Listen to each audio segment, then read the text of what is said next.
it was time for you to call it quits, what's the number one thing in your mind you knew you were going to miss about the game? I knew I was going to miss competing. You see, is Ellie in the background? This is so funny. Can you go upstairs, girl? No? Why not? Is that the oldest one? This is my second. You say hi? You say hi to the greatest receiver ever to play football? Say hi to Randy Moss. Are you guys going to pick up Wyatt right now? All right. Hi, Randy Moss. So epic. Hello, sweetheart. How are you? All right. Oh, that was gold, man. Bye. Man. Love you, Uncle Tuffy. Okay, baby. I've never been more excited. Here we go. Our guest today is 6'4" wide receiver from Rand, West Virginia. He's a 4-time All-Pro, 6-time Pro Bowler, the 1998 Offensive Rookie of the Year, and the 2007 Comeback Player of the Year. He holds the record for the most receiving touchdowns in a single season. He's second all-time in career touchdowns, fourth all-time in career receiving yards, and he is a member of the 2018 class of the Pro Football Hall of Fame. Just a legend. We didn't pay him to come on our show, but if we did, we be using straight cash, homie. That's right. Straight cash, homie. Let's go. 92%ers, please welcome Randy Moss. Let's go. Hey, what's up, fellas? Thanks for having me, man. You crazy, dude. You got me ready to play again. Hey, that's all I'm trying to do. Get them juices ready. You know you could go out there and break somebody off, man. You already know. Just throw it up, baby. Just throw it up. Thanks for having me on, guys, man. I know y'all got the #1 podcast out there, and you know, I really don't do many podcasts, right? But but y'all two, the brothers, the realness of what y'all done put on the field and off the field, yeah, I got to come and show y'all some love, man. So thanks for having me on. That's why you're the realest, big guy. We can't thank you enough. You already know you're an absolute legend in the NFL, and even more so just being you. Everybody has seen the personality kind of come out since the NFL.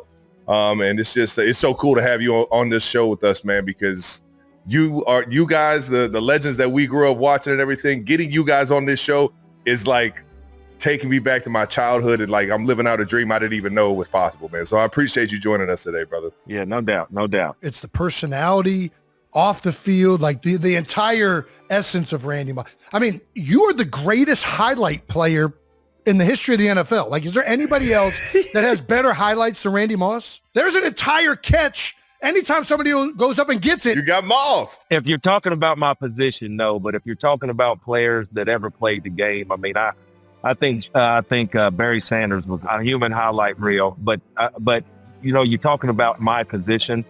No. But at the same time, guys, you know, just being able to stay grounded, keep myself grounded. And it's really about the work you put in, you know? And, you know, a lot of people, you know, don't really understand my background in the sport of basketball. And, okay. And the thing that I've always tried to tell people, Jason, was that, and Trav, I've seen it in your game, in the field of play, you know, where you have 50, 60, 70 yards to go before you score, that's when I use my quickness, you know, my elusiveness and my speed. But once you get down to the red zone, it's all about boxing out, body placement, going up and get the rebound. So that's where I put the game of basketball into my game. And that's why I say if you put into hard work, then hard work pays off. So like I say, the plays that I make, hey, I put the work in to be able to make those plays. We can't talk hoops without talking about your West Virginia days in high school, rocking with Jason Williams, man. Yeah. Legendary duo. Growing up, did you guys both know that you guys had like something special that both of you were going to go pro in your respective sports? Me and Jason, like a quick short story. Jason, while we were in elementary school, we played, I think, 2 years of Pop Warner against one another. And Jason was a phenomenal football player, phenomenal athlete.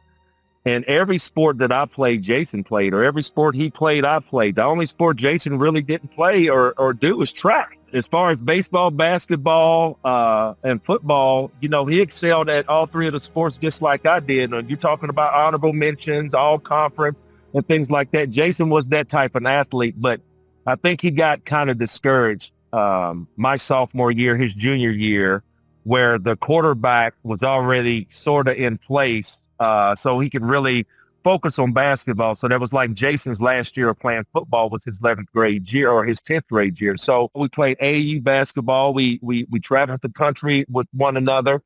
But I think the craziest moment for me was just playing against a lot of these former NBA players that we played against in middle school and in high school. And then, of course, that I branched off and made it to the NFL.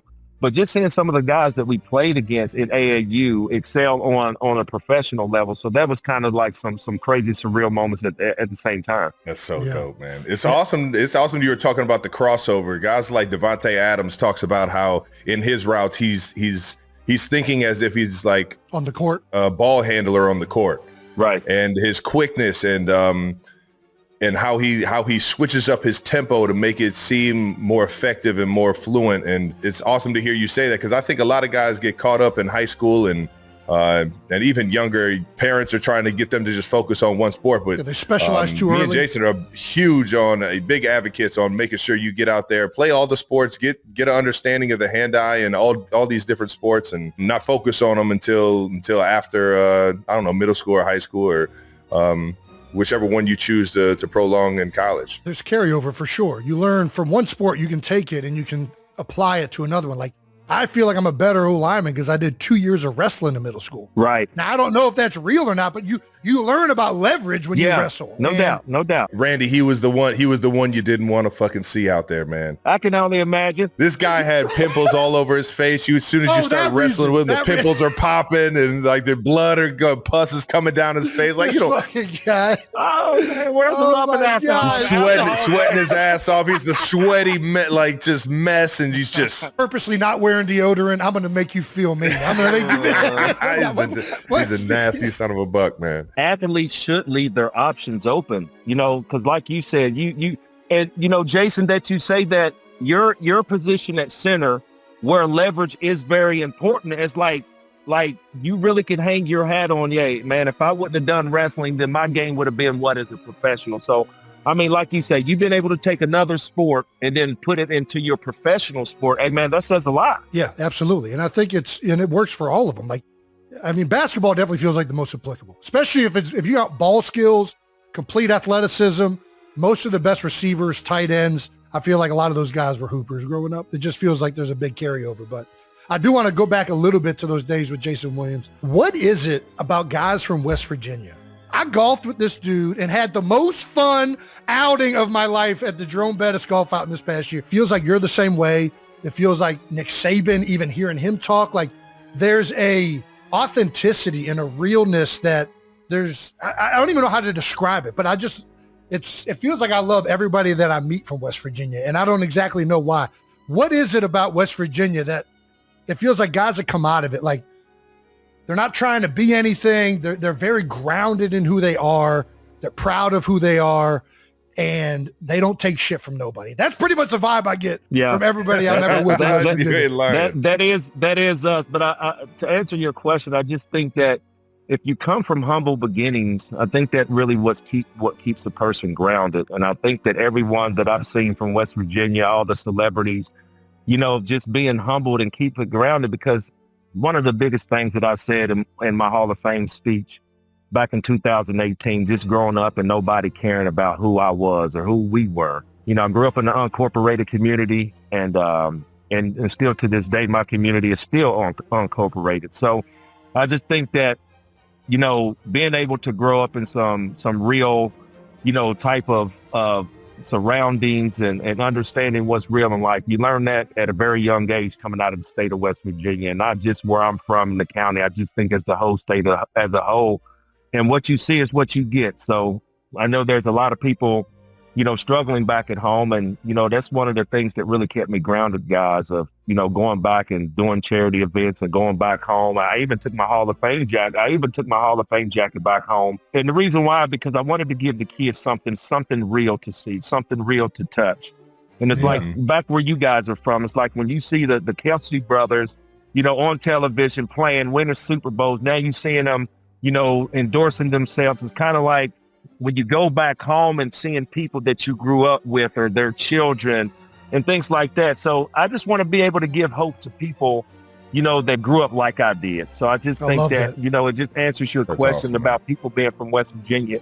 I know what it's like. I know what it's like, when it comes to hard times. And that's something that I never forget. And I try to relay that message, throughout my whole life. I love that, Randy. That is so good. We got to get into a little bit of a story that Julian Edelman told us. Our guy, friend of the show. You played with him as a rookie. I couldn't imagine having a better vet than the Randy Moss in the building. And he said you nicknamed him Edelnut? Edelnut. That's Edelnut.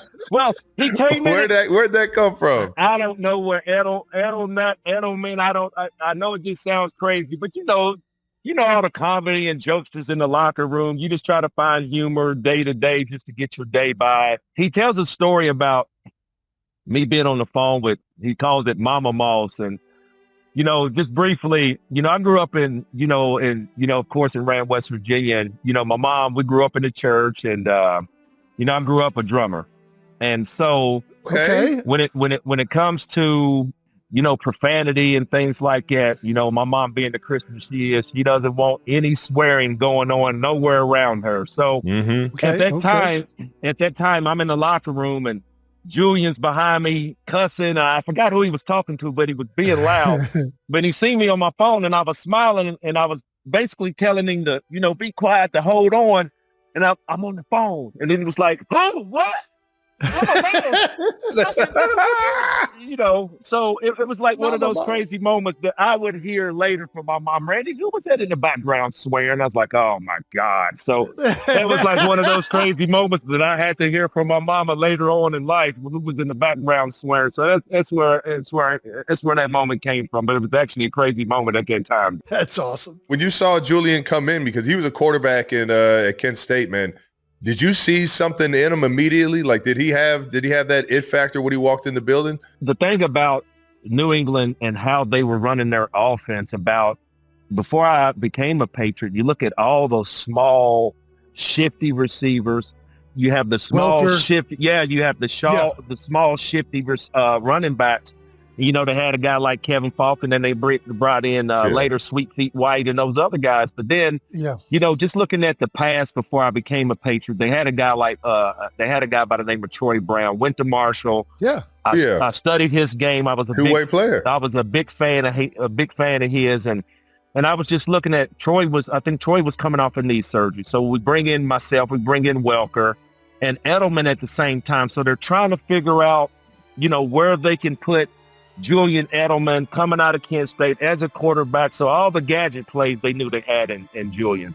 But I just think being a Swiss Army knife of getting in and out of cuts, he had to learn that. And I didn't have a problem throughout a 14-year career teaching a guy the game. I think it's the more you know, the better it helps you as a team. Oh, yeah. And so I really didn't have a problem with Edelman or anybody teaching them the game. And I think that I just saw his speed, his swiftiness, but at the same time, you guys know as a young rookie, his willingness to want to learn the game. So that's really what took me over the top with him. And then he tells a story about me giving him money to feed the guys. And you're late draft pick. Some guys may be a undrafted, free agent, but they still got to chip in to feed the veterans. So I just thought at that time, and I don't know how much he was making, but that's always been my heart, just for the guys. And you know how the vets get. You know how we get. The vets will be ruthless. Especially y'all, the old linemen. The donuts, the food, whatever's not there, you guys will go crazy. So that's what I was thinking about. That's right. But that's awesome, man. All right, let's flash it back a little bit to West Virginia again. All right. So you're 1994 West Virginia Player of the Year in football. Also won the West Virginia Player of the Year in basketball twice. Ooh. You said you were more of a hooper. At what point did it transition? Did you know football was the future? The summer of 94. Nike used to run a camp where they invite the best players around the country to a remote location and just ball for the weekend. Yeah. Well, Jason was, he's a year older than me, and I always played a year up. Most guys do when it comes to like AU and things like that. So, right. So the following year, I went to the Nike camp. I got the invite. Me and another guy by the name of Gene Neighbors ended up going to LSU playing point guard for them. And speaking of Gene was the only guy that I ever seen give Jason fits as a point guard. They used to go at it. If you ever ask Jason, say, Jason, did you and Gene Neighbors used to go at it? Yeah, they used to go at it. So I go to Nike camp and, I'm sitting up there not really feeling good about it because I'm seeing, Kevin Garnett. I'm just seeing guys, 6'7", 6'11", 7-footers. And so I'm sitting up here asking myself, can I compete? Do I belong here? So at the time, we were sitting here talking about, keeping your options open of playing all the sports you can actually play. Well, I was a seasonal athlete, just like maybe you guys were. Whatever season it was, that's what sport I played. Yes. Those guys like Kevin Garnett, there was a guy by the name of Ron Mercer out in Tennessee, ended up playing for the Chicago Bulls. All those guys were all year-round gym rats. So that year, we ended up playing the team out of California that had the number 1 ranked underclassman by the name of Shea Cotton. If you don't believe me, you can Google him. There's only been Shea Cotton. There's only been 3 phenoms in the history that I've been lifting. Moses Malone, Shea Cotton, LeBron James. Them the only 3 phenoms that I've ever, heard about. I've seen 2 of them. I didn't see Moses back when he was in high school, but I seen LeBron and I seen Shea, and he was a phenom. But anyways, we play them. He's a left-hander. Well, he embarrasses me. I come back. He totally embarrassed me. This guy is an underclassman, but he's the number 1 rated player in the country. But like I say, Kevin Garnett was the number 1 rated player because he was a senior that year. Shea was, I think Shea was maybe a sophomore that year, but he's the number 1 player. Anyways, I get embarrassed. So then I'm already feeling a certain type of way. Well, we get a rain delay. I'm on a court. Kevin Garnett's out there playing. So me and him somehow get into a one-on-one match. I asked Kevin, does he remember this? And he kind of looked at me. I was like, well, Kevin, I've got great memory. I remember this story. I remember like it was yesterday. using my speed with basketball, guys, I try to get to the rim and try to lay it up as high as I possibly could over the white box. Okay? Okay. Yeah. Man, you got to be up there. Kevin Garnett gets up on the basketball, Jason, and pins my ball with the palm of his hand. So I'm already feeling discouraged from Shea Cotton and what he did to me. And now Kevin Garnett did this to me. So then when I go back home, they said, hey, man, you went to Nike camp. Moss, how did it go? I said, football player. That's what I'm going to be. I said, man, I'm ready for football. Yes, I am. And it's really a true story. I'm putting a little bit of humor into it, but at the same time, that was a true story that what happened to me that really changed my mind of playing basketball. And then it's like, dude, I don't even think I can compete with those guys. So let me stick to football. That is amazing. That's such a good story. KG ended up going straight to the NBA from there, right? Well, yeah, from high school, but see, the thing about it, it was kind of crazy because we had a couple of nights out where we seen each other. Of course, we supported one another. We ended up taking the iconic picture together. But like legendary. I said, I just told, just Kevin, just more of the things that when you grow up playing against certain guys, I get fueled. I was fueled in height, seeing other guys that I played and competed against to make it to the next level. And that's when I started, when I got to college and seeing Kevin on that level. And I was like, hey, man, I could really compete. Yes. And I remember going to Florida State my freshman year, coming out of West Virginia where the talk is, we don't breed athletes. And if you do, they don't compete. So I think that I had a lot of questions about my game at Florida State. But then I left Florida State, went to Marshall, and I had a lot of confidence. And the reason why I had a lot of confidence because a lot of the guys professionally came back to Florida State and trained. Trav, you'll love this one. So during the off season, everybody, they're beating on my door. Country boy, come on outside. Everybody wanted the smoke. So I'm sitting up here like, what's going on? Hey, man, the pros are out here training. Come and get some. So, it was guys like Devin Bush, Senior. He was still in the National Football League. He went to Florida State. Just a lot of the past guys that made it because Florida State was putting athletes in the league like right and left. So I get out there and those guys are talking, oh, you're the country boy I hear about. Well, anyways, I go out there and embarrass those guys. I handle my business. And then right after that, the spring comes. I have a great spring, and then I go back to to West Virginia, served some jail time, and ended up getting, thrown out of Florida State. But anyways, getting back to the story of the confidence factor of being able to have the confidence coming from Florida State, and then from the AAU basketball court to Florida State, seeing guys drafted that I played with at Florida State, seeing guys drafted that I played AAU ball against. You're talking about confidence and not looking back. And then also the trials and tribulations of this, coming from the state of West Virginia. Dude, it was destined for me to really get out there and just grit my teeth and just go get it. That's Heck awesome, yeah, man. Heck yeah. That's such a good story. From one flip side to a Nike invite to realizing that, this might not be the thing. And then on the other flip side, going down to Florida State and realizing like, oh yeah, I got something over here. Right. That's a dope dynamic. I feel the same way because a lot of times people ask, like, when did you know you could go to the NFL? It's like, I kind of started knowing once I saw guys go and I was playing against them. It was the same way in college. Like, I'm like, man, am I good enough to play in college? And then I'm playing against Thaddeus Gibson over at Euclid. And I'm like, I can compete with Thaddeus. Nice. And he was committed to Ohio State. So I feel like I'm right there. And then all of a sudden you're in college and you see guys that you're teammates with go and you're like, okay, I might get a shot at this thing. And what was it like? You just mentioned going from Florida State, going back to West Virginia, Marshall. What was that like? It was hard for me, guys. And the reason why is because what I struggled with, as far as my upbringing, then got into that high school, fight, getting sentenced to some jail time. And, it's kind of like that, throughout my whole life. I think a lot of the people around the state seen my talents and, wanted me to be a Mountaineer. And, I followed the Mountaineers. They, competed against Notre Dame in the national championship in the late 80s. So, I've always followed the Mountaineers. I followed Marshall, in the divisions that they were in and the players that they even put in their program. But I just always wanted to get out, Jason, and just being able to get out and then coming back home, it was kind of crazy to me. And like I said, being able to see those guys pull up in the Lexus and the Mercedes and seeing a lot of things that I didn't see growing up. So when I came back home, it was kind of depressing for me because I kind of failed myself. Yeah. And I think that being able to get an opportunity to play football again, I got with Marshall. I had a great group of guys as far as my teammates, just being able to uplift me in certain situations and certain moments. We went undefeated my first year.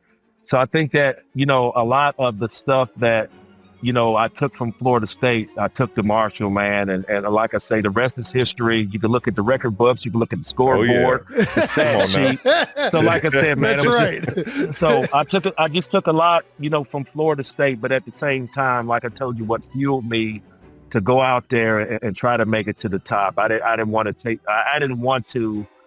take that little bump in the road, going back home to Marshall. I just took that as another opportunity to go reach my goal. Hell yeah, man. Hell yeah. Well, it worked out.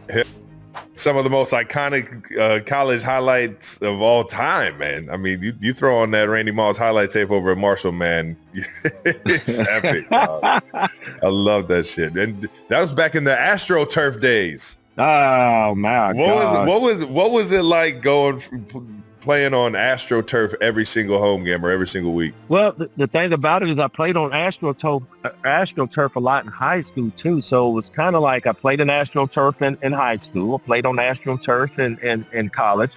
And then when I got drafted to the Minnesota Vikings, they were on AstroTurf. So it was kind of like you had to understand how to play on it, because if you don't understand how to play on it, it could really, as far as the cutting, as far as the joints on your knees, and then also the scrapes and cuts on your body. I mean, I don't really know my degrees as far as burns, first, second, or third degree, but I've seen a man on game day to have his whole arm stripped from here all the way down to his wrist. And it was like pure, Velcro, man. And it was pure white. Oh my gosh. Flesh. So like I say, flesh. I had to learn how to play on it. But at the same time, just being able to make the transition to the grass or the field turf. I enjoyed every moment of it though, because I played on the worst. One stadium in that we played in high school, Lakewood High School, and that was only really the only chance I ever had to play on AstroTurf. But when you came in the league, you had all fields. It was AstroTurf. It was Baseball regular fields, and fields? then it was baseball fields. Yeah. Like you were playing on the infield, you were playing on Astro. Like that's such a crazy dynamic. We complain about field turf now. And it's like, man, guys were playing on carpet and running on a mound. They were running to second base out there. I'm gonna tell you one of my craziest moments. Of course, I don't think I've ever won in Philly. But Really? they used to have a wall in the visitors' locker room. Did you ever hear about that wall? I don't think I've heard about this. All the former players, and I don't even know how far it goes back. I know it's back in the 70s. I mean, you got from Walter Payton, Refrigerator Perry. You got all the guys. Well, anyways, when they come into the visitors' locker room at the old vet, we would sign this wall. And you could sign it whatever you would want. We're going to kick y'all's whatever, Randy Moss, whatever it is. So Walter Payton being, my favorite player growing up, I signed my name near his. I mean, I saw Jerry Rice's. I seen all these players that are in the visiting locker room. You can sign this wall. You can say what you want and then put your autograph on it. Then I said, well, what did they do with the wall when they built the new stadium? I don't know, but that was one of the craziest moments going into the vet. Oh, we got to find that wall. There's no way they let that get out of there. I can't believe this has got to be, this is in somebody's basement. Hey. And they're doing a good job keeping it secret. Yeah, they couldn't have demolished it with all the autographs and all the history. It was a brick. It was just a brick wall that was kind of like holding up the stadium. I say over 100, 150 athletes on that wall. That's crazy. I can't believe they didn't incorporate it in the new stadium. They should, it should be enshrined. I gotta figure this out. Yeah, really. All right, you mentioned playing with the Vikings. Right. You get drafted. First of all, what was draft day like? We ask everybody who got drafted, what was that process like? My draft day was kind of crazy because of the expectations that I had that I was going to be a Cowboy. And wow. I didn't know this. All right. Now I told you about my background, about my mom being in church, a Christian, and my mom was, really into church. She really wasn't into sports. You know how you guys take that visit to a team and then they host you or whatnot, Dallas, top 30. Yeah, Dallas was a little different. They hosted a lot of players. They didn't host you, individually. So I come back home, thinking that I'm going to be a Cowboy. So I come back telling everybody in my hometown. I tell my mom, and then my mom is like, okay, son, if you say you're going to be a Cowboy, then you're going to be a Cowboy. So I remember on draft day sitting there, you got the ESPN camera there in the house that I was in. And I remember my mom sitting there with a Bible on her lap. And it was kind of crazy because I was like, okay, Mom, you here? I know you're over there praying, but it's kind of weird that my mom's here in this sport type of moment. And so when I tell her I'm going to be drafted and the 8th overall pick, the Dallas Cowboys select Greg Ellis, and that was my, supposed to be selection. And so, like I said, I seen my mom's, energy and facial expression, and then I was feeling a certain type of way. So I just think that, I know there's more to this and we don't have time for it, but you guys, you two, the Kelce brothers, you guys don't understand as far as there's been a lot of blood as far as the family blood that goes through the National Football League. But I think is being successful as a pair of brothers, man, I think that's really what I tip my hat and commend you guys for, because that's really hard to do. You got one brother over here having success. You got another brother. You guys are really competing against each other. But at the same time, you still have the love. So anyways, my brother played for the Minnesota Vikings before I was drafted. He went to Ohio State. He backed up Corey Stringer and Orlando Pace. And so my brother called me first. He's like, hey, man, Coach Green wants to talk to you. And I was like, man, I'm not really into Randy, we're going to draft you. Okay, whatever. So because I was, like I said, man, I was already depleted from, not getting, the 8th overall pick. So when it came to the Vikings pick, they picked me up. And then all of a sudden, I get the call and I'm like, thanks, Coach. You won't regret this. All I want to do is just play football, man. It's been a bumpy 24-hour road for me. I was an emotional wreck. I was like, Coach, I just want to play football. That's all I want to do. So I go back that night, get ready to get on my plane, and I ended up breaking my ankle. So if you ever look at my rookie trading card, you'll look at me and Dennis Green on a practice field, and I have an air cast on my foot because on draft night, I had to get my mind away from not getting drafted. I went and played basketball and broke my ankle. Broke the ankle? And broke my ankle. What? So I, hobbled through an airport, went through Chicago O'Hare, hobbled. They seen me jumping. They went and got a wheelchair for me, took me to my gate, and then all of a sudden I went to Minnesota. They got me the gate, brought me to the coaches, and first thing they done to me was took me straight to the doctors and put the boot on me. What did they say? They couldn't say that. They knew my history. They knew my background. So, I mean, it's like, okay, things happen. So, like I said, man, it was like, it was a crazy moment. But like I said, just being able to get drafted, my brother called me and was like the Minnesota Vikings want to. So me being up there in Minnesota for my first couple years, man, I had my brother with me. Man, that's so cool, man. You got your revenge on the Cowboys. Oh. Talk about Thanksgiving. What was that game like? Did you know coming into it you were going to go off for that much? No, I really didn't. I think that how you sit at home as a kid and you see all the athletes like score a touchdown and all of a sudden the camera goes right to that athlete. And I know both of you guys have done it because I've seen it. How am I? Am I right? Yes, okay. No doubt. Every time you know it. So my biggest thing was being on that stage, Thanksgiving Day, I just wanted to say, hi, Mom. That's all I wanted to do.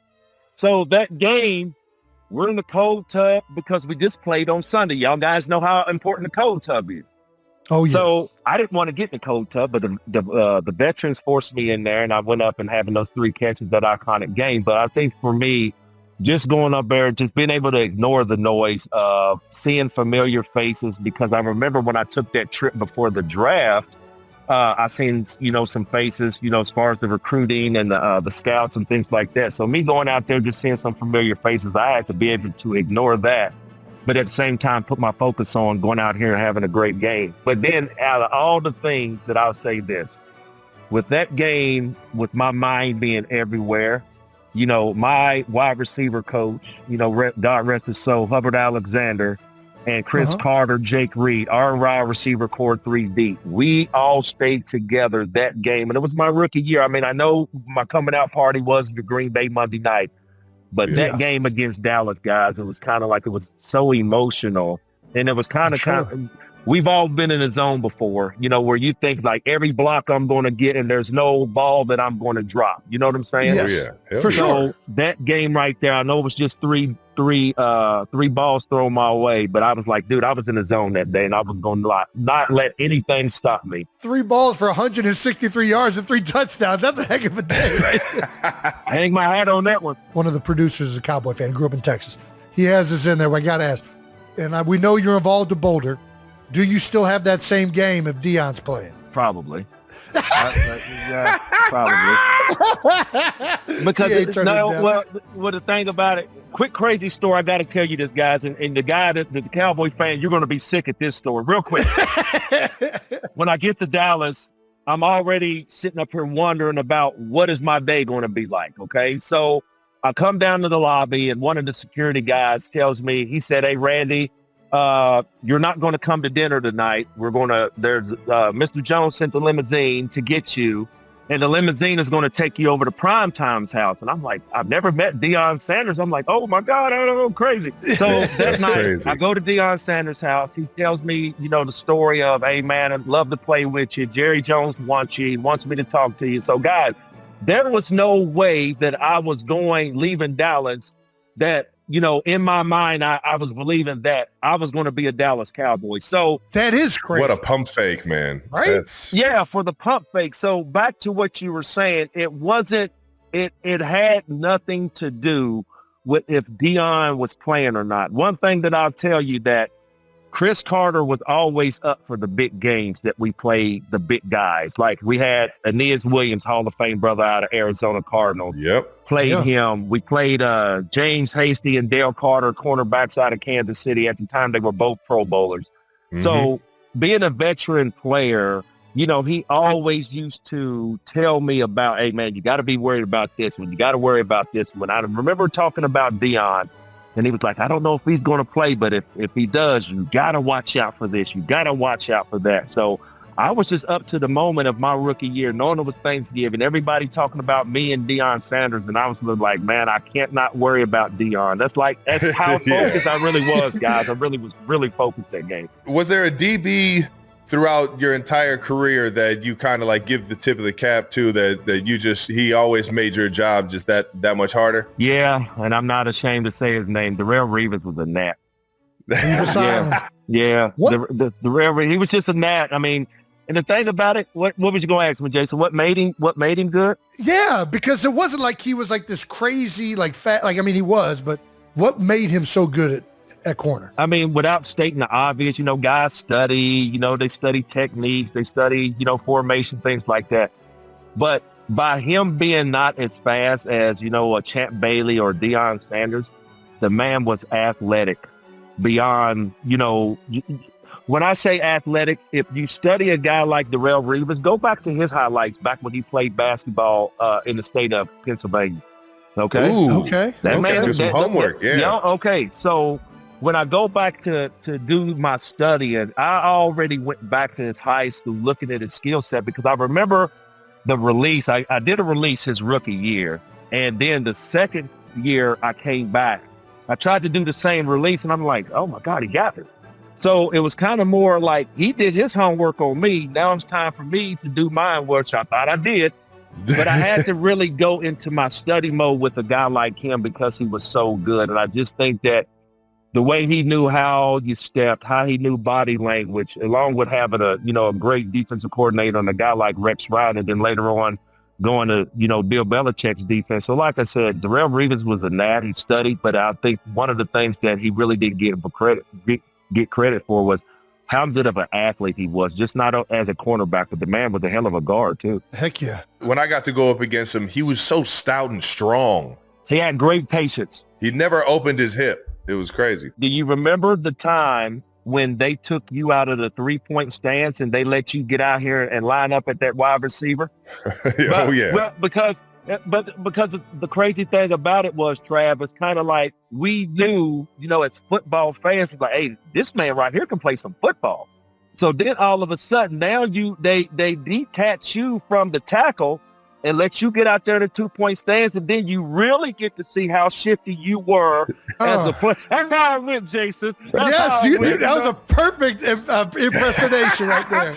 You don't look at the shoulders. You're going to get lost. Right. You're going to get lost in the shoulders. Being able to go against certain guys like, a Charles Woodson, a Champ Bailey, a Darrelle Revis, a lot of that stuff was important because of if they do their study and learn how to be patient at the line, you'll definitely have success against most wide receivers in today's game and pass. I love it. We usually ask, what is your welcome to the NFL moment? But you made the Pro Bowl your rookie year and we're second team all pro. It doesn't sound like you had a welcome to the NFL moment. That was like, I guess it was the Cowboys game. I guess it was the Green Bay or Cowboys game. Like, there were positives. It wasn't, my welcome was like facing off against Ray Lewis for the first time. I'm like, man, I can't believe I'm trying to block Ray Lewis. Ooh. Do you have any moments like that? I think what was crazy for me, and it was Monday night. It was Monday night in Lambeau.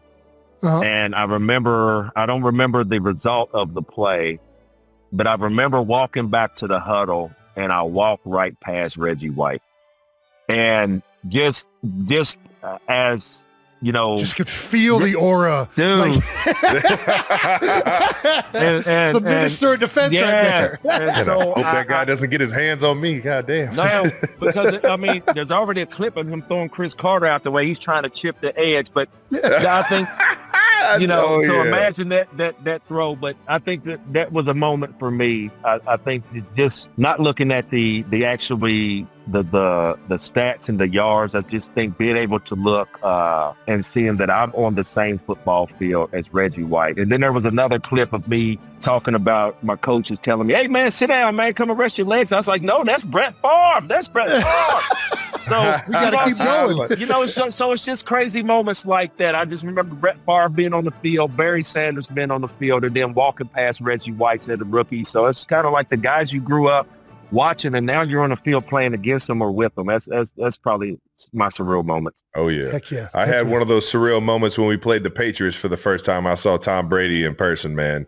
Live in action in the super suit wearing the 12, man. How was it when you went to the Patriots? Was it a night and day like difference from anywhere you had ever been, or what was it like meeting Tom for the first time? Dude, we can have fun on y'all's podcast all day, but check this out. So y'all know, You're the best. so Saturday night, before the game, we're in a hotel, we're the visitors, right?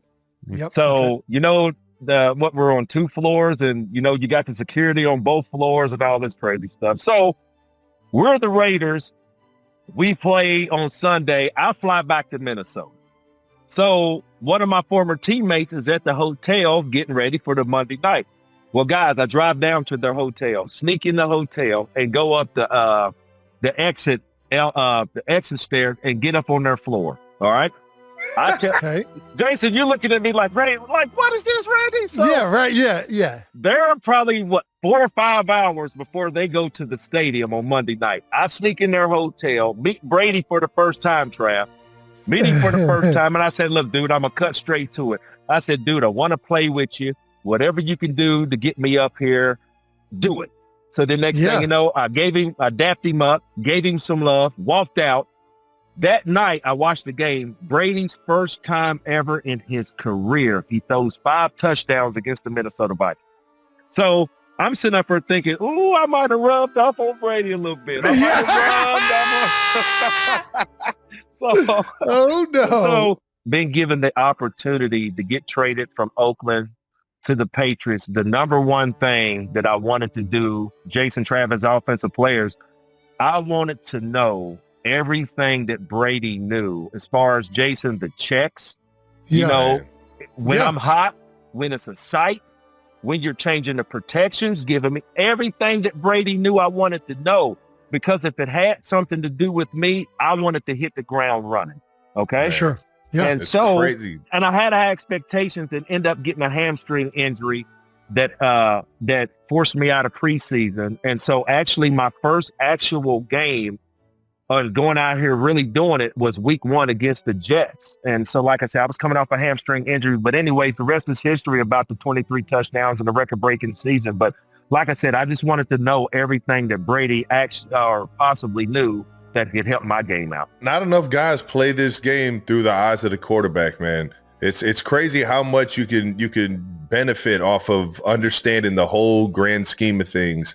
And, I think even at a young age, man, like playing quarterback, I felt like helped me out so much more because I understood the progressions. I understood, where that position's eyes were before every single snap. Man, that's awesome to hear, brother. That because it really did seem like you guys were in sync, especially if somebody was playing too low or a safety came down, or you already know it was up top all season that year. I got to ask you, while we're on this quarterback receiver dynamic, quarterback receiver drama is like a tale as old as time. I remember playing freshman football. Trav hears me bring this up all the time. I'm wide open. I'm getting mad at, like, will you throw me the ball? Like, what is happening here? Why are you not so? I got it. When you're seeing quarterback receiver drama, are you always on the receiver side of things? Like, whose fault is it usually in your mind? I think it's a 50-50. And and the reason why I say it's a 50-50 is because you take a guy like, I'm going to give you just a prime example of what we're looking at right now. You take a guy like Aaron Rodgers, okay? Yeah. And it's like Aaron Rodgers has some bad throws where he looks, where he might throw the ball to bad throw. And then, it's nothing. No body language, no emotion, okay?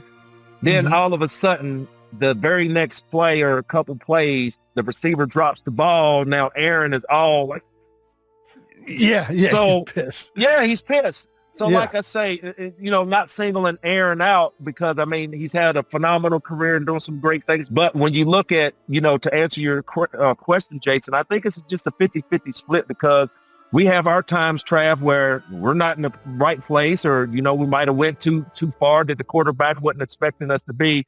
But at the same time, they could get rushed and try to get the ball out of their hands. But to that point, in the history of the game, Trav, you and Pat, as far as the anticipation of he knowing where you're going to be before you even turn your head or get out of your break, that should be studied.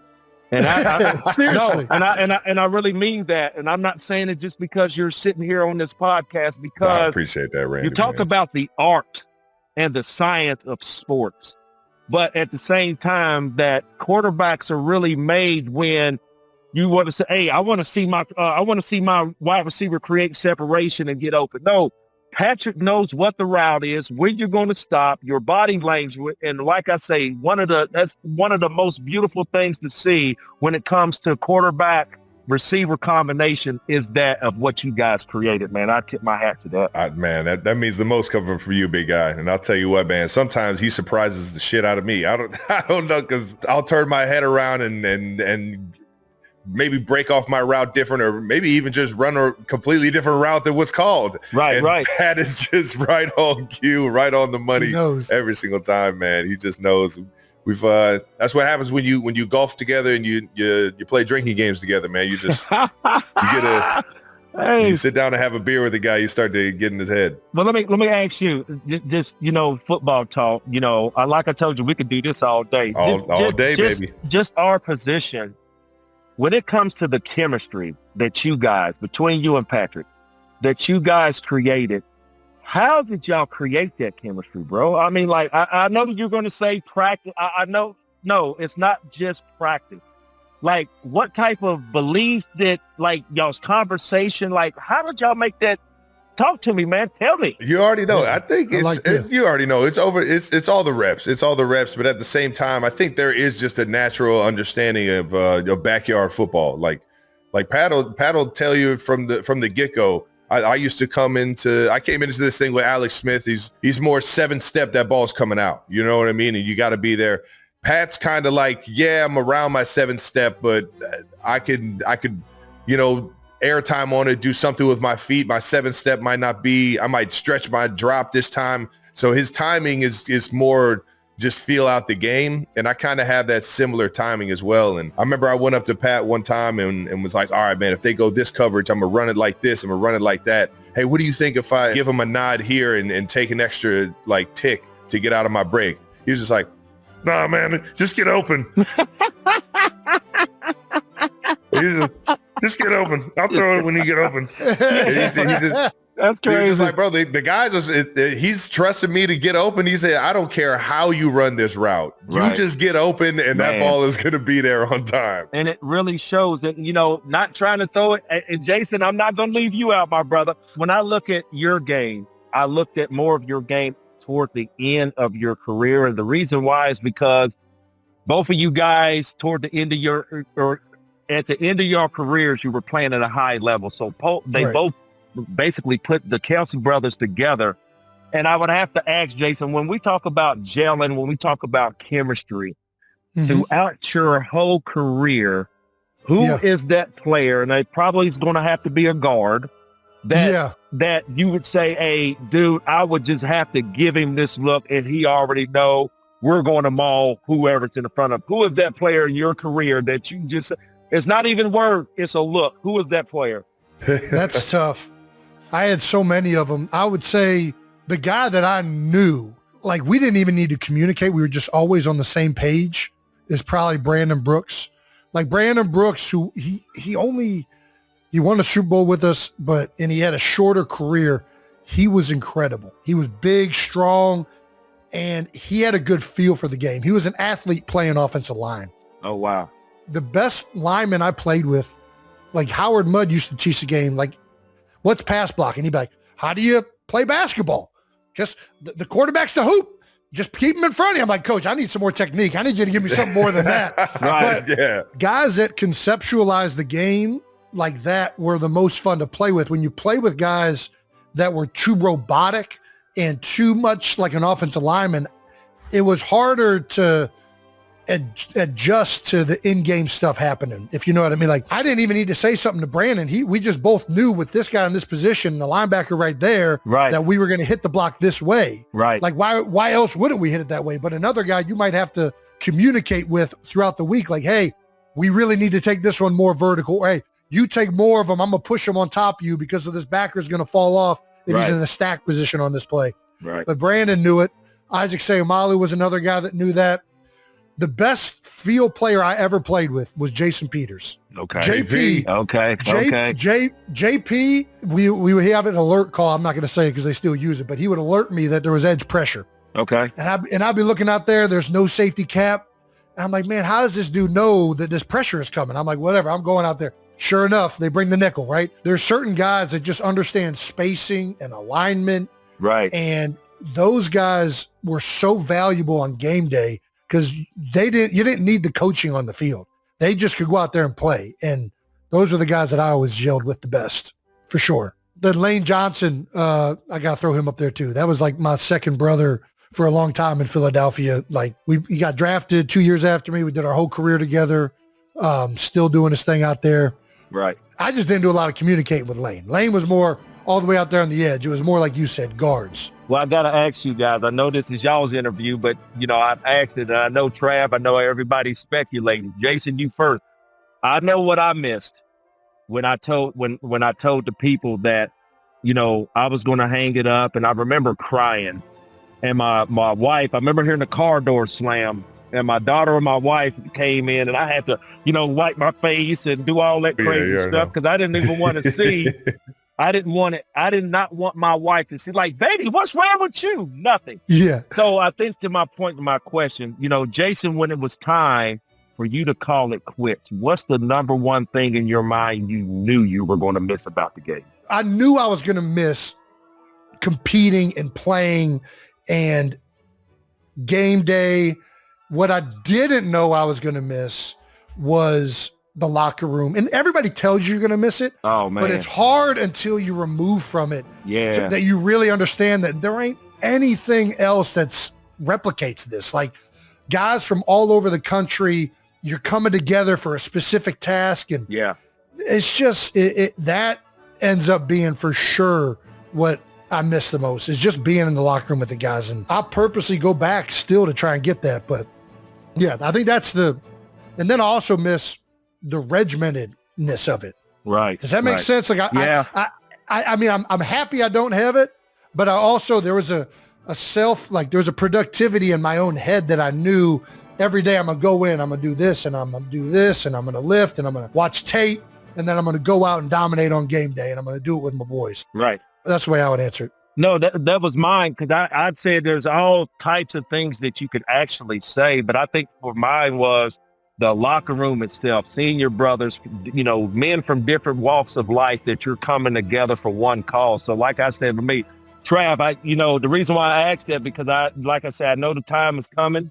I don't know when, but I know, the time is coming. I don't know if this was the last or if it wasn't, but if this was the last, what do you think that you'll miss most about, the game? Man, I think it's just those moments in the big games, man. The feeling of having to rise to the occasion, be there for 70,000 that are all counting on you out there outside of just the guys that you go to war with or you guys you go to battle with, man. Those moments of rising to the occasion in the heat of the battle, in the playoffs and all the big games out there, man. That's a feeling that I know I'll never get again. And right. I think that's something that, those are the things that you cherish the most. And especially, if you're fortunate enough to be in the playoffs and make runs at it, man, the satisfaction that you get and the successful feeling you get of all the hard work that you put in, it's finally paying off. And I think that'll be one of the things I miss the most, man, for sure. Well, look, I know I don't know how much time we got, but mine, from a football standpoint, when we talk about a moment, Jason, you talked about the competing part.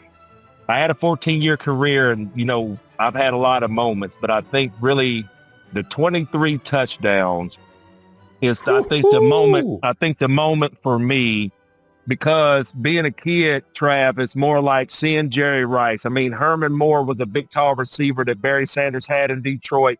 Mm-hmm. Seeing guys like that I grew up and then coming into, that's why I was just telling you guys of what it felt to me just seeing Myles Garrett break that single season sack record. Because like I said, it's not an individual thing, but when you have an opportunity to go break a record, as an individual, that was my, moment, surreal moment for me of all the hard work that I put in. Jason, out of your whole career, there's one defining moment for you not the Eagles, not the media. For you as a ball player, what's your defining moment throughout your professional career that you that you can hang your hat on? We had a lot of successful years where running backs had a lot of yards. You kind of take that a little bit.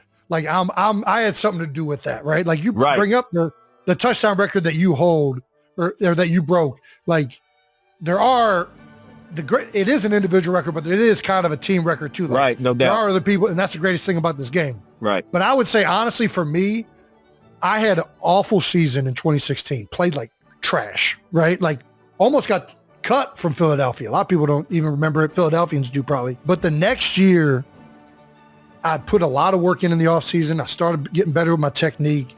And it was like everything clicked so much better that year. I made my first All-Pro. Okay. Like that season following me having just an awful year really catapulted me into what ended up being my career. Okay. If that makes sense. Yeah, so hell yeah. This was really the defining moment was the response I had to almost getting cut, almost like everybody thinking I'm on my way out of the league. Fuck that. I'm going to go in here. I'm work my ass off. Right. I studied my technique, got better with my leverage. And I came back and it was the best year of my career. And we happened to win a Super Bowl on top of it. Okay. So 2017, I was on cloud nine. So I didn't break a touchdown record, but I broke the Jason Kelce record for offensive line. That was, there you so go. That's it for me. Yeah. Okay. For me, oh man, I'd say the coolest moment was being on the mountaintop with Jason, man, playing in the Super Bowl against the Eagles the first time and being at the Super Bowl with Jason, having our family kind of get put on a pedestal. Our mom was the NFL mom of she was on every TV screen left and right. Yeah. Because her two boys were playing each other in the Super Bowl, man. That was when I look back on some of my favorite memories, man, being on the field, both being captains there for the coin toss, looking at each other from across the field, man. It's just it's a memory I'll never fucking forget. And that was definitely the pinnacle, man. The guy that I started doing this thing with when I was 5 years old in the backyard, just throwing the ball around. I don't even know if I've ever asked this. The first touchdown you scored against the Philadelphia Eagles, I know you remember it, Travis. Yeah. Was that like you taking out an entire frustration of being a younger brother in one moment? Randy, my ass beat. we got to pull up the highlight. This dude caught a shovel pass at like the 20. Okay. Went all the way down and jumped like he mossed into the end zone from the 5. Jumped into the end zone. I had never seen this, like 15 feet. Randy, you know when you get the ball on a fast break and you just see the lane? Yeah. And you just like, I'm going up. I'm just... It was like Jordan, man. Oh, gosh. Yeah, no, 100%. Yeah, that was for getting my ass beat all those years when I was younger. I finally had a chance to make it even. Yeah, he's officially way more athletic than I am. There's no question. Thank you to our sponsor, Allstate. Checking Allstate first could save you hundreds on car insurance. That's smart. Mm-hmm. And not checking if the chair's sturdy before you lean back. Travis? It's uncalled for. It was honestly a mistake. These things, they aren't easy to replace. The antiques. I'm sure. Check Allstate first for a quote that could save you hundreds. You're in good hands with Allstate. Potential savings vary. Subject to terms, conditions, and availability. Allstate North American Insurance Company and affiliates. Northbrook, Illinois. Thank you to our partner, Planet Fitness. You know what's underrated? Recovery. Arguably just as important as your warm-up and workout itself. And that's why Planet Fitness knows recovery is key. So they created the PF Black Card membership. And it gives you way more than just great equipment. You can get access to their Black Card Spa or hydro massage chairs, red light recovery, all that good stuff to help your body bounce back. Plus, with the PF Black Card, you can always bring a friend. Yeah, that's right. No more lonely workouts by yourself. Nope. Now you got a workout buddy to keep you accountable. And with access to over 2,800 locations, that's right, 2,800 locations, there's always a Planet Fitness nearby, whether you're home or on the road. Get strong and recover stronger at Planet Fitness. Join the club today in person, online, or on the free Planet Fitness app. All right, we got to ask you this. You brought up Philip a little bit earlier, Randy. Could you still moss somebody right now? I joked with our ESPN Countdown crew, Rick, Alex, Teddy.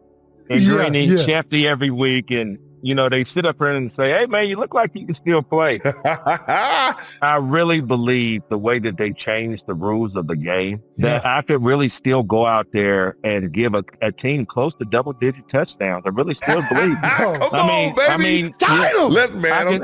I can still get up on the rim. I can still dunk a basketball. Okay. And so me just being able to go up and just use my hand-eye coordination and body control. And I think that's one of the biggest things, because I sit up here and talk about you got mossed every week, and I talk about the DB not getting his hands around, and talk about the hand-eye coordination that the wide receiver needs. I think that's very important, as you get older, no matter, how old you get. Like Mike Evans is still out here making plays. And you think about it, Mike Evans was not always the fastest wide receiver, but as far as his athletic ability, his hand-eye coordination, just put it in his vicinity. So to answer your question, I still think I can still go out here and maybe get close to, 10, 11 touchdowns a season. Would you be open to it? If a team called, is Randy answering the phone? Where I'm at right now, as far as, my, happily married, my kids are thriving and, doing their things. I think for me, it would have to be the right call, the right team. Because the only thing I'm really missing right now is a Super Bowl ring. So if the right call and the right opportunity came and the team gave me an opportunity to come out there, just be a red zone threat, I could put that 84 back on once more time. Let's go, man. Are you kidding me, man? You're getting me hyped just thinking about you doing this, man. This shit's epic, man. Look what Phillip Rivers got everybody thinking. We just one more, baby, just one more. Phillip Rivers had everybody around here. He had people like had Cam Newton cutting up on his podcast. He had everybody around that played the game of football really thinking they could put some WD-40 on them joints and still come out here and make something happen. So I love it, man. Are there any quarterbacks right now that you're like, man, I would go crazy playing with that guy? Quarterback wise, there's a lot of quarterbacks that I like, and the reason why, Travis, just because the game has changed. Oh yeah, so much of guys just been in the pocket, but Pat is phenomenal, and not just going back there just slinging the ball.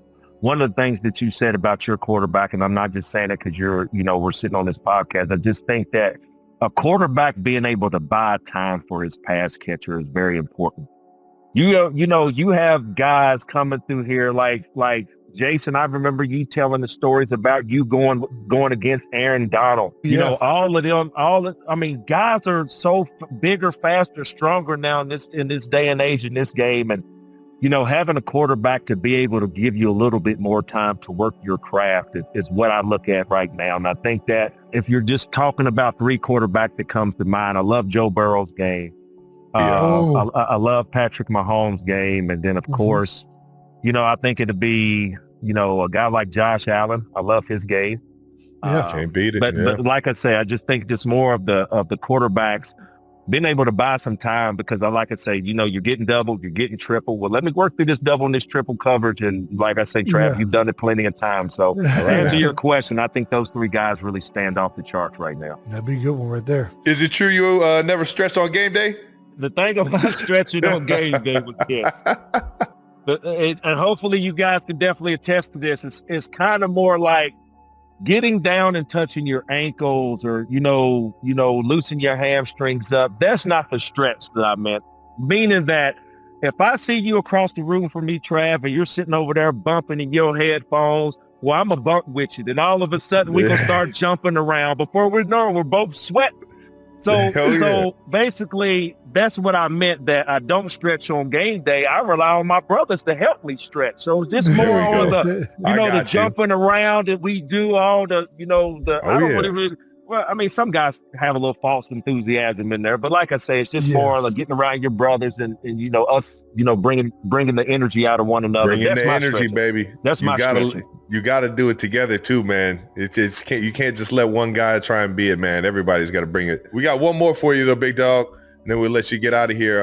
As someone who's perfected the lateral, I've taken notes from the legends of this game. Yeah, all right. You have one of the most iconic football plays of all time. Can you walk us through that whole play? Was that like a designed situation or? No, it was really, we were playing the Broncos at home.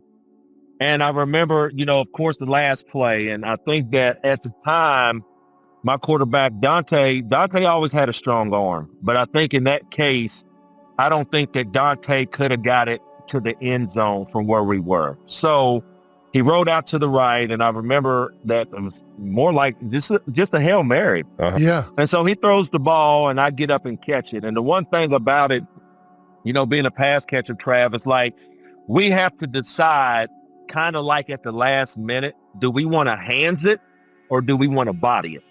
So it was more like in the situation, the ball was hanging in the air a little too long.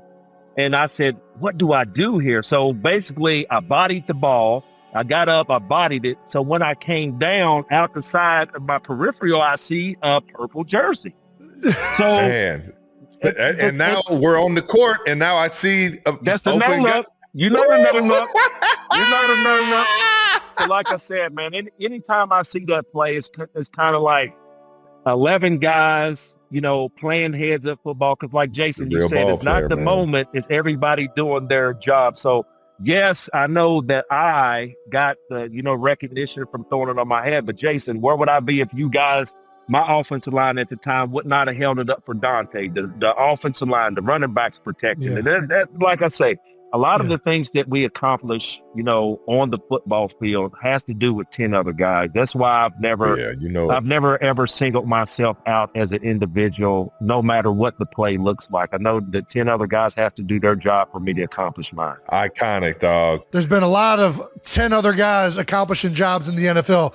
Nobody has ever lateraled a ball like that, bro. That's all I know. And nobody ever played the game like Randy Moss, baby. Randy, thank you so much for joining us, dog. I do not want to get crazy on the ending of this show, but to let you guys know what being on this show really means to me, you already know what I was battling, throughout, my cancer and just coming up on my 1-year anniversary. I told you guys about my brother and what, my brother went to Ohio State. My brother ended up dying. I went to the Hall of Fame in 2018. All right. My brother passed away in 2019 and, things wasn't, great as the relationship. When I tell you guys, when I look at you guys and see the things you guys love in your relationship, when I say that I get jealous about it, it's not a jealousy. It's more on that I wish I would have had that type of relationship with my brother. And the reason why I'm telling you this, because I remember after y'all's game, Trav, you came up and kissed your big brother on the cheek. You remember that? Oh, yeah. Dude, I remember if there's anybody in all of sports history, football, basketball, anything that really felt that brotherly laugh. Hey, you guys, where's it at? Y'all give me some, man. No, man, I love you, dog. You already know that. To y'all, bro.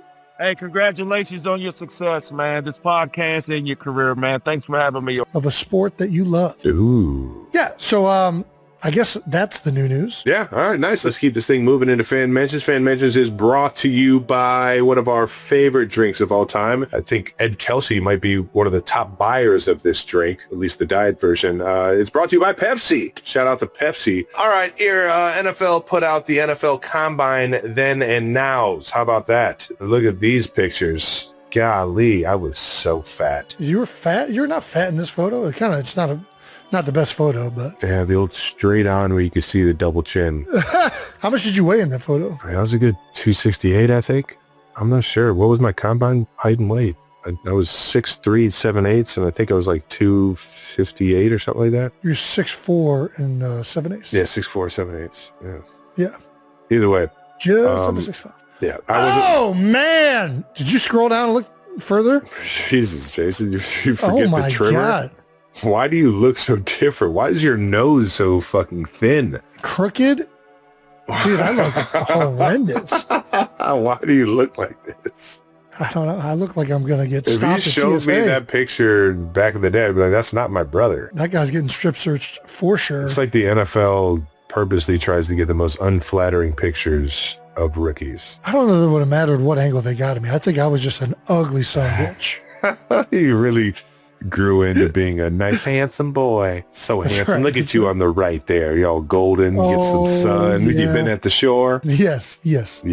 Those pictures are always taken in the heat of summer. That first one on the left is February.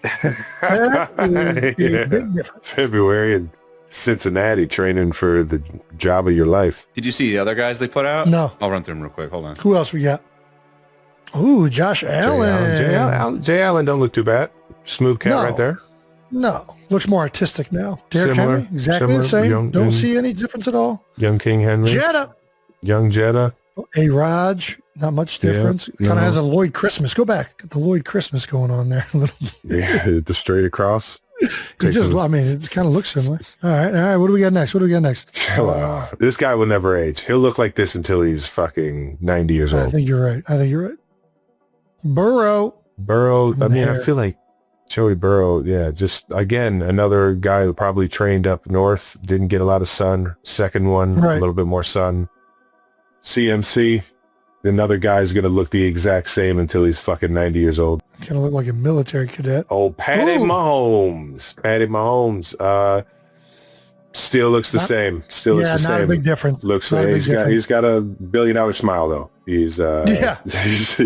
Much happier. much now. happier man in Adidas gear now than he was in Under Armour back then. Baker. Bake looks pretty still, yeah. Bake looks pretty similar. A little Beard's heftier of a better now. beard. Yeah.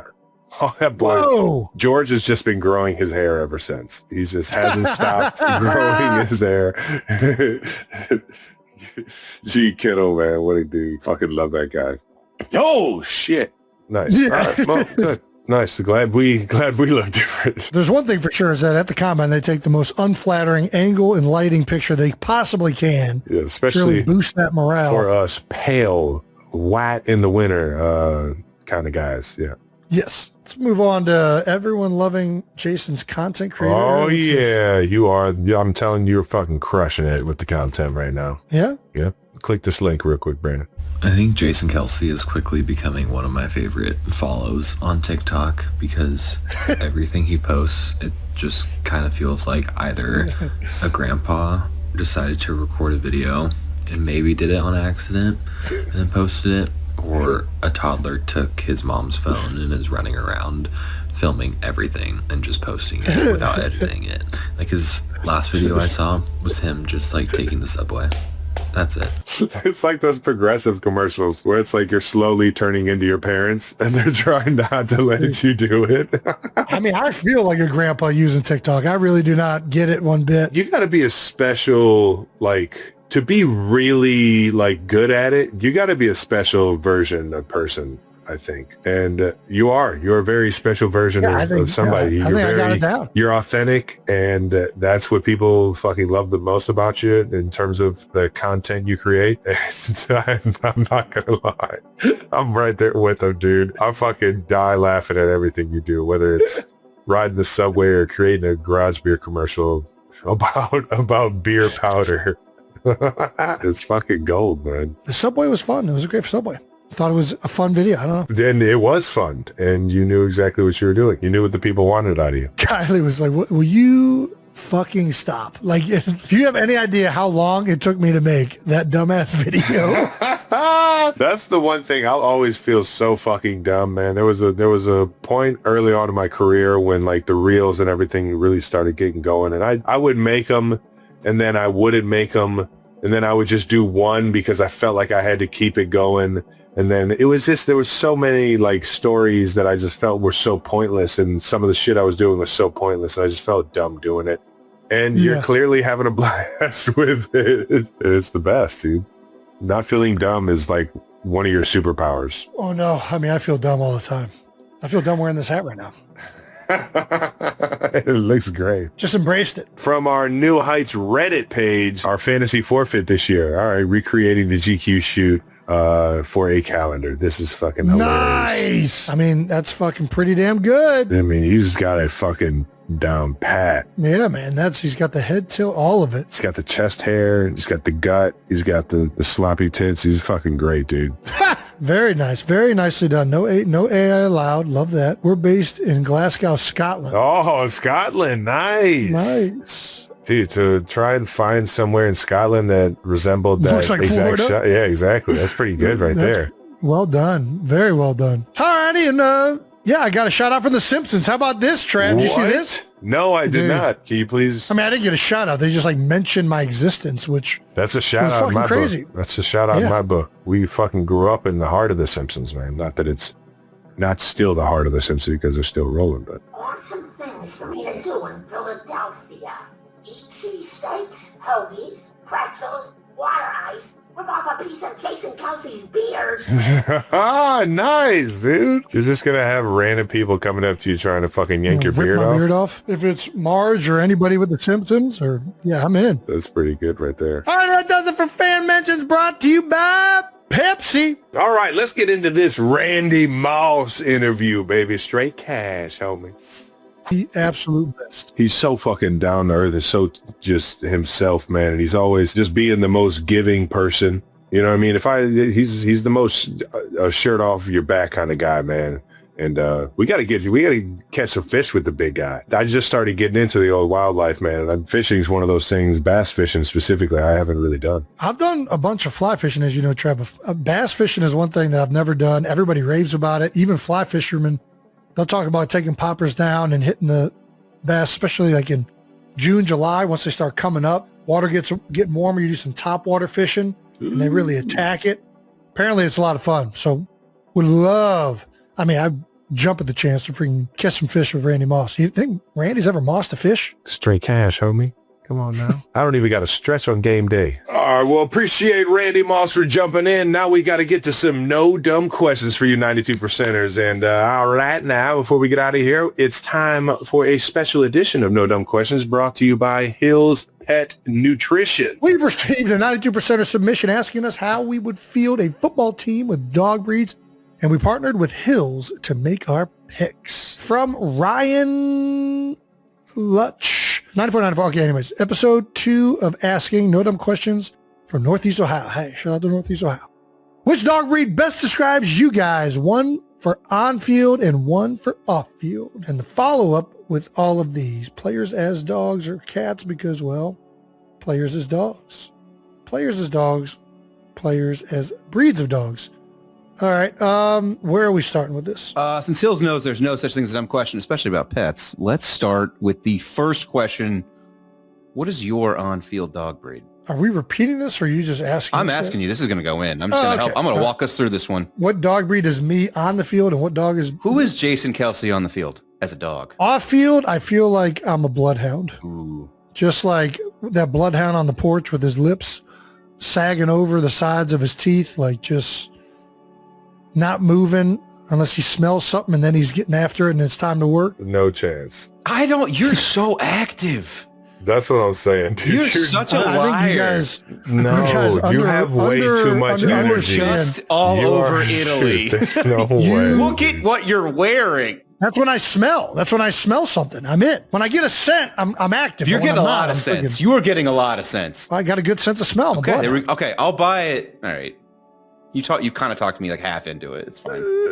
Still, you are not. You present so much lazier than you actually are. You are so fucking busy. You can ask Kylie. Kylie, am I lazy? What? Am I lazy? Am I lazy? See, she said no. She said no. No. She said no. So you're a hardworking man. You are not I think sitting I'm very on the porch. lazy. You are not a. You're not sitting on the porch waiting for a scent. No, you're a fucking go-getter. You're out there hunting. You're out there hunting. All right. Who's Travis Kelce? Travis Kelce off the field. Hmm. I mean, it's got to be like a golden retriever, right? It's like just like I buy that. All-American, freaking great personality. Everybody loves them. Yeah. Like to be active. They'll play fetch. I'll play some fetch. You throw a ball, Travis going to go get it. Hairy as fuck. Yeah, I can see that. Shedding, yeah. On the field, which one are we going first? Travis? Yeah, on the field, Travis. Who is he?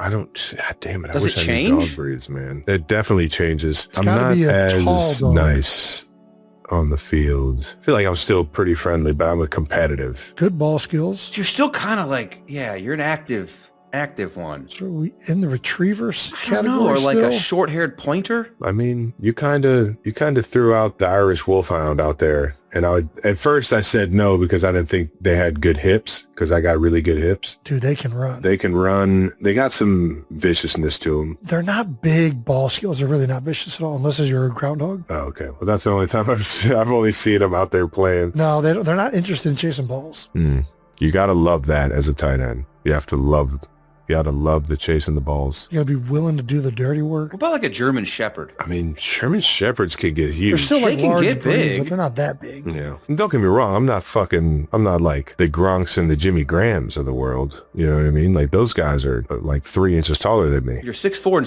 7/8". Yeah. I feel like you're a Great Pyrenees on the field. Oh. They're like herd protection dogs, right? So they'll put them out with the flock in case any wolves get nearby.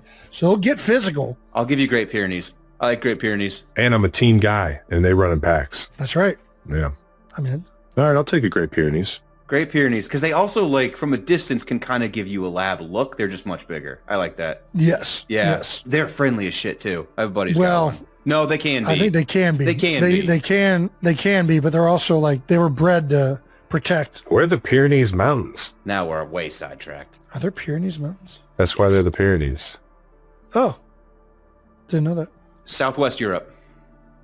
Between Huh? France and Spain. There you go. Yeah. All right, who's Jason on the field? Jason on the field? What dog is Jason on the field? Dude, he's a special breed of O-line. So it's like you got to have, I don't know what dog. See, I don't know dog breeds like this. I need help. I'll do a Mastiff. I like a Mastiff. I feel like a Commodore.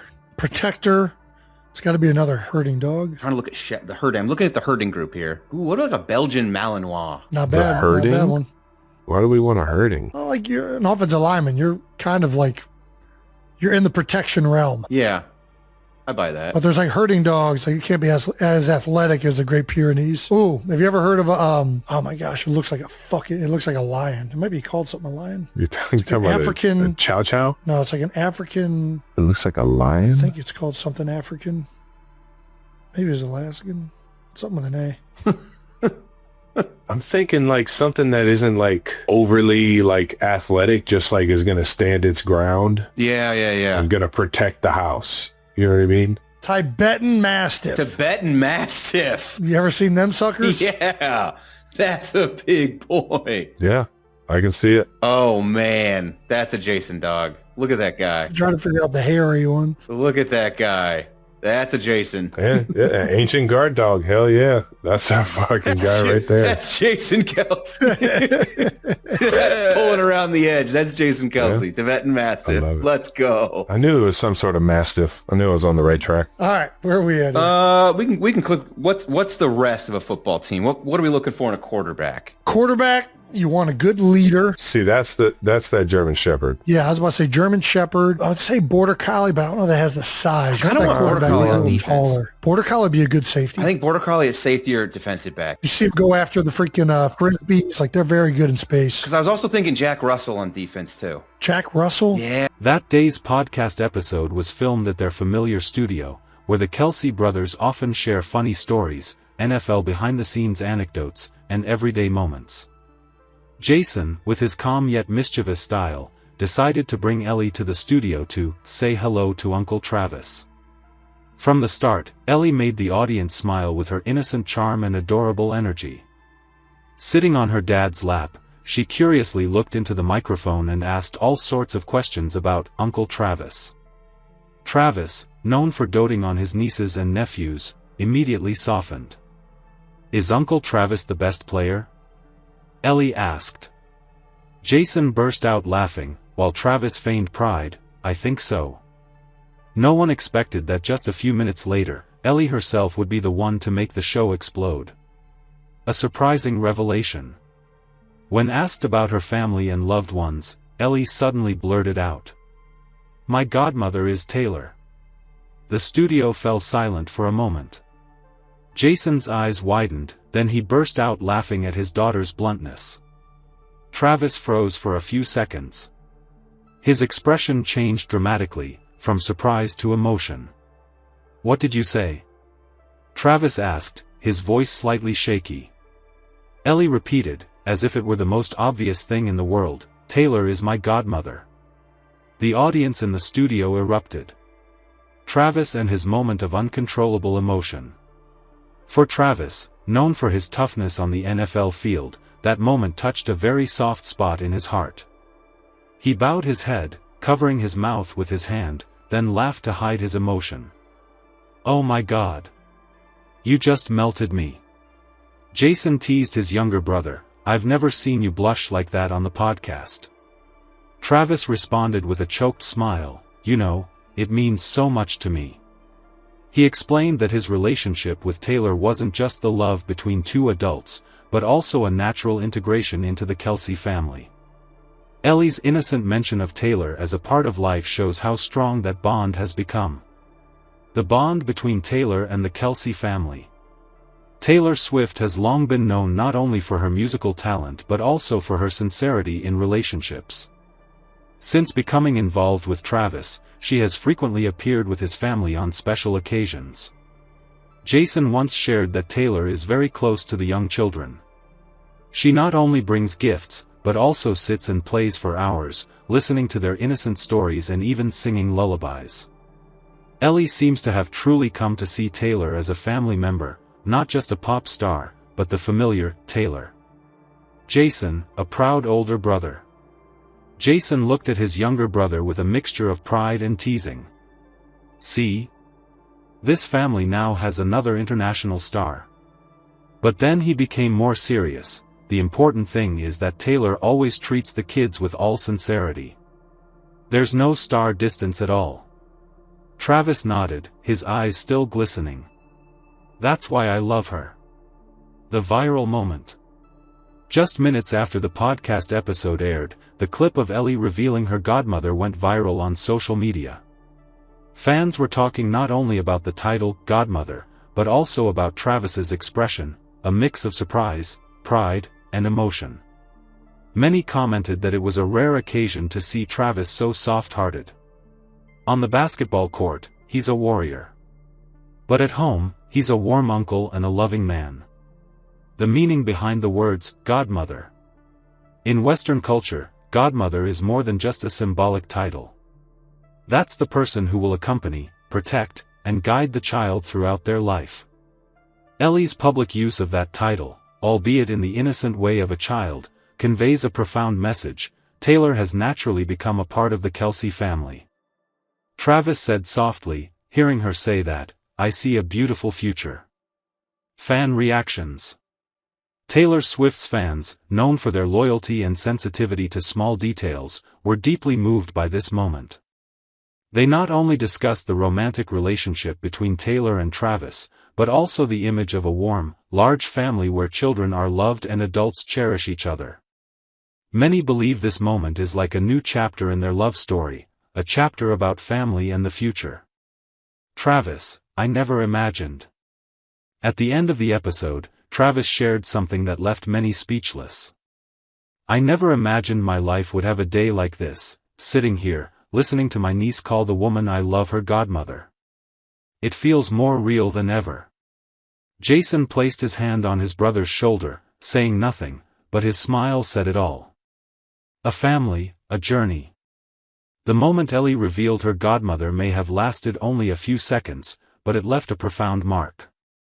It was the image of a family growing up together. It was proof that love can transcend the glitz and glamour and become simple, everyday.